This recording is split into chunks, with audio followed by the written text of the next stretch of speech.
Ini partai kenapa dah yang dipikirin menang-menangan mulu? Pemilu masih jauh, Bolo.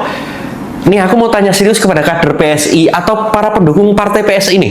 Kalian serius dukung partai kayak gini? Programnya nggak jelas, kerjanya ngapain nggak tahu, tapi yang dipikirin cuma menang pemilu mulu. Heran deh. Partai kayak gini yang mikirin cuma kekuasaan dan menang-menangan, kalau masih dapat suara di tahun 2029, udah gila nih negara. Orang mah ya kalau waras, yang dipikirin ya kerjanya dulu, buktikan dulu, hadir dulu kepada masyarakat, baru ngomongin menang-menangan pemilu. Lah ini belum ngapa-ngapain, cuman kampanye, kekuasaan mulu yang dipikirin. Aduh, gimana menurut kalian? Orang gila aja Bang Po sama Termul. Masih lebih mulia orang gila daripada Termul. Orang gila Bang Po yang rusak otaknya doang, tapi hatinya belum tentu. Tapi yang namanya Termul, bukan aja otaknya yang rusak, matanya yang rusak, kupingnya yang budek, hatinya yang beku, seluruh badannya ikut rusak. Makanya lebih berbahaya daripada orang gila. Lu deketin orang gila belum tentu bahaya, belum tentu ketularan. Tapi kalau lu deketin Termul, udah pasti lu bakal kena virusnya. Jadi bego, dungu, dablek, kagak ada obatnya. Obatnya gimana Bang? Dikubur hidup-hidup. Ih, dasar si kutu loncat. Sekarang aja lu sibuk klarifikasi, nggak ngaku udah ngomong begitu. Nih ya, lu dengar baik-baik video lu sendiri Bang. Justru akan berbahaya kalau kemudian ini dilepas. Oh, justru bahwa ketika nanti suatu saat Prabowo dan Gerindra ini melepas seorang Gibran, itu malah bahaya. Bisa jadi kompetitor yang... Lah iya, bisa jadi berbagai kompetitor kan? Dan kompetitor yang cukup kuat ya? Sangat kuat menurut saya. Makanya Bang, jangan kebanyakan minum asam sulfat lah, kan jadi goblok lu. Ahmad Ali, pemilu tuh masih jauh, tapi lu udah sibuk bikin ramalan 2029. Jangan-jangan dugaan gue bener, kalau si Fufafa memang sedang disiapkan, bukan untuk setia, tapi untuk menusuk Pak Prabowo. Ya seperti bapaknya dulu, si Jokodok itu loh. Jokodok itu lahir dari rahim politik Ibu Megawati, dibesarkan oleh PDI Perjuangan. Taunya ketika kekuasaan ada di tangannya, yang pertama kali si Jokodok lakukan adalah menusuk secara nyata kepada orang yang paling berjasa dalam hidupnya. Ya, beliau adalah Ibu Megawati. Gua jadi inget ya, pepatah bilang buah tuh jatuh nggak jauh dari pohonnya.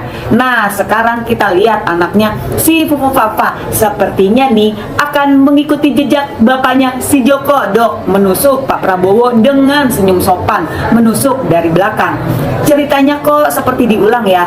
Ya cuma tokonya aja yang beda, skemanya sama, skenarionya sama.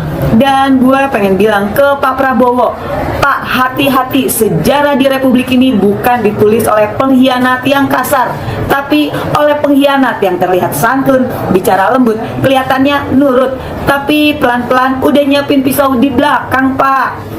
Karena gue ngeliat satu pola yang konsisten dari keluarganya si Jokodok ini, bukan karakter yang tahu balas budi, tapi karakter pengkhianat.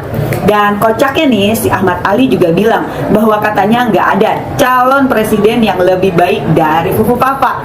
Wih, bener banget tuh Bang, top, terbaik buat pelangga-pelongonya, terbaik buat hasil karbitannya. Karena faktanya nyata, semua orang di Republik ini, bahkan dunia juga tahu kalau si Fufu Papa itu bukan produk sebuah perjuangan. Si Fufu Papa itu produk karbitan. Naik bukan karena sebuah proses, naik bukan karena prestasi, naik bukan karena rekam jejak kepemimpinan, naik karena dua hal aja: bapaknya presiden, pamannya ketua Mahkamah Konstitusi. Tanpa Anwar Usman yang merusak marwah Mahkamah Konstitusi, tanpa si Jokodok yang buka jalan dengan tangan kekuasaannya, si Fufu Papa nothing. Fufu Papa hari ini adalah contoh paling telanjang tentang kehancuran mental generasi muda, hancurnya mental meritokrasi, hancurnya makna sebuah proses, hancurnya keadilan bagi jutaan anak muda lain yang berjual dari nol. Ya, by the way, untuk generasi muda, ingat selalu warisannya si Jokodok. Kalau bapakmu presiden, aturan bisa dirubah. Kalau pamanmu ketua Mahkamah Konstitusi, undang-undang bisa dirubah. Satyam Eva Jayate. Ada politisi PSI yang dengan penuh keyakinan atau mungkin penuh keberanian tanpa rasa malu mengklaim bahwa Gibran adalah calon presiden terbaik 2029. Terbaik dari mana? Dari hasil kerja, dari rekam jejak nasional, atau dari silsilah keluarga? Kalau ukuran terbaik itu adalah paling cepat naik jabatannya, ya mungkin benar. Baru kemarin jadi wali kota, hari ini wapres, besok presiden. Ini bukan karier politik, ini live ekspres kekuasaan. Yang membuat publik geleng-geleng kepala bukan cuma klaimnya, tapi kepercayaan dirinya. Percaya diri yang lahir bukan dari prestasi, tapi dari rasa aman karena dekat dengan pusat kekuasaan. Modalnya satu, cukup nggak tahu malu. Coba kita jujur sebentar. Negeri ini punya jutaan anak muda yang berjuang dari bawah, aktivis, akademisi, kepala daerah berprestasi, teknokrat yang berdarah-darah membangun kebijakan. Tapi tiba-tiba yang disebut terbaik justru yang paling minim proses, paling kaya privilege. Ini bukan soal benci pada anak muda, ini soal pelecehan terhadap akal sehat publik. Karena ketika kata terbaik dipakai sembarangan, demokrasi berubah jadi panggung lelucon. PSI bilang ini regenerasi. Maaf, regenerasi itu melahirkan yang matang, bukan mengangkat yang belum selesai. Kalau regenerasi hanya berarti mengganti wajah tapi mempertahankan dinasti, itu bukan pembaruan, itu rebranding kekuasaan. Yang lebih ironis, klaim ini dilontarkan seolah rakyat tak bisa berpikir, seolah kita akan mengangguk saja. Oh ya, benar juga, terbaik sudah diputuskan. Padahal publik ingat bagaimana hukum bisa lentur, ingat bagaimana etika bisa ditabrak, dan ingat siapa yang diuntungkan. Kalau beginilah standar calon presiden terbaik, jangan heran kalau rakyat makin sinis. Karena ketika malu sudah tidak jadi rem, kekuasaan berubah jadi kebisingan tanpa makna. Dan satu pesan saja, rakyat boleh lupa, tapi sejarah tidak. 2029 bukan panggung promosi, itu ujian kedewasaan demokrasi. Bismillahirrahmanirrahim. Assalamualaikum warahmatullahi wabarakatuh. Sahabat SNA dimanapun berada, semoga sahabat selalu diberikan kesehatan lahir dan batin, dan semoga selalu dimudahkan dalam mengais rezeki sehari-hari ya. Amin ya robbal alamin.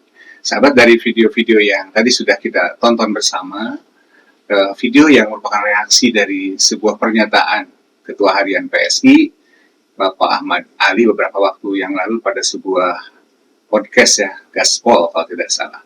Salah satunya mengatakan bahwa Gibran merupakan calon presiden terbaik ya, sangat kuat katanya, kurang lebih seperti itu.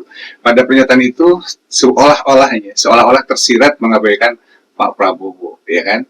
Bahkan pada sebuah survei terbaru dari Median, kalau Gibran digadang-gadang oleh PSI adalah calon terkuat penantang Pak Prabowo, Maka pada survei median, jika pemilu atau pilpres diadakan per hari ini, katanya itu per 20 Januari ya, dikabarkan di Sindo News ya, survei median, Prabowo pimpin, bahkan Prabowo yang pimpin elektabilitas capres jika pilpres digelar hari ini, kata median. Dan kita bisa lihat bahwa sebetulnya penantang, kalau mengacu kepada hasil survei median ini, penantang terkuat justru Anies Baswedan ya. Anies Baswedan berada di bawah Pak Prabowo saja ya, hanya terpaut 7-8%. Kalau Pak Prabowo ini 27,8%, maka di bawahnya itu Pak Anies Baswedan 19,9% ya, menurut survei yang tadi dilakukan oleh median beberapa waktu yang lalu. Bahkan Gibran ini masih di bawah AHY ya, kalau saya bacakan misalnya ya, bahkan ada Deddy Mulyadi juga ya. Jadi 3 besar elektabilitas tokoh-tokoh lainnya terpaut cukup jauh ya.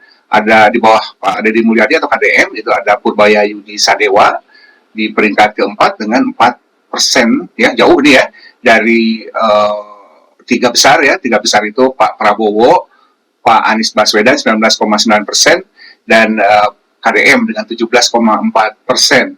Gibran masih di bawah AHY ya. Ya tadi itu ya, Ganjar 3,3%, Agus Harimurti 2,9%, dan Gibran 2,4% ya, urutan ke-7 kalau tidak salah ya, disusul oleh Basuki Cahayapurnama ketika dimasukkannya Ahok ya 2%. Jadi kalau dari sisi elektabilitas saja, Gibran ini jauh sekali ya dibanding Pak Prabowo ya, yang bercokol di urutan pertama. Bahkan kalau dari urutan penantang terkuatnya sampai survei itu dilakukan, masih Pak Anies Baswedan yang akan menjadi lawan terkuat Pak Prabowo andai pada pemilu 2029 nanti keduanya mencalonkan diri. Ya, jadi bukan Gibran. Jadi pernyataan Ahmad Dali ini memang pernyataan yang akhirnya katanya ralat ya. Mungkin keceplosan, mungkin offset gitu ya. Tapi ya begitulah, ya. Jadi seperti yang tadi disampaikan anak muda cerdas tadi ya. Jadi PSI ini hanya memikirkan bagaimana meraih kekuasaan. Yang dipikirkan per hari ini itu masih seputar pemilu 2029, masih sangat jauh ya. Dan ya kiprahnya itu kita saksikan bersama apa saja.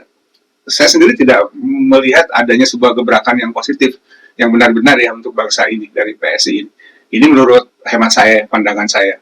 Ya, apalagi kalau mendengar tadi apa yang disampaikan oleh Bapak ya, yang sudah senior ya, luar biasa yang disampaikannya. Jadi anak muda dipadu dengan yang senior-senior luar biasa cerdasnya, bahwa seperti itu ya PSI.